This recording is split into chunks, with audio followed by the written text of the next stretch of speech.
On 28 July, Venezuelans voted in a highly contested presidential election, with the National Electoral Council declaring incumbent Nicolás Maduro the winner for a third term. Accused of years of political oppression and violence, Maduro faced his greatest challenge yet. Protests erupted nationwide following the announcement, resulting in 22 deaths and over 2,000 arrests. International skepticism arose, with several countries calling for transparency and some recognizing the opposition as the winner. In response, Maduro's government expelled diplomats from several Latin American countries over their criticism of the election process. Mr. Maduro has been blamed for Venezuela's severe economic downturn despite its vast natural resources.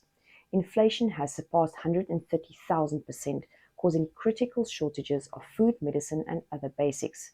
Nearly 8 million people have fled due to these conditions, political violence, and persecution of opposition supporters.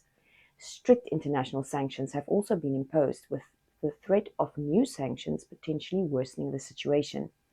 Since the vast majority of Venezuelan Christians are Catholic, the Catholic Church is most prominently seen taking part in Venezuela's political landscape.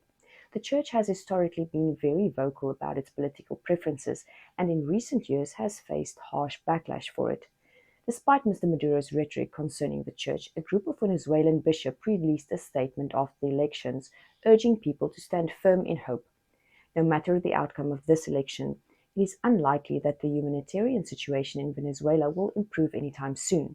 The depth of the struggles is faced by all Venezuelans, both believers and non-believers alike. The Church can play a role in encouraging people to put their hope in an eternal source, that is Jesus Christ, rather than a temporary human government. Having such a large Christian population, Venezuela has the potential to be a light amid a world in which several countries are experiencing political turmoil. If the Church can remain focused on sharing the light of Christ and not get distracted by earthly things, they can demonstrate a true and honorable testimony of the Lord's goodness, and not only to Venezuelans, but to the rest of the world as well.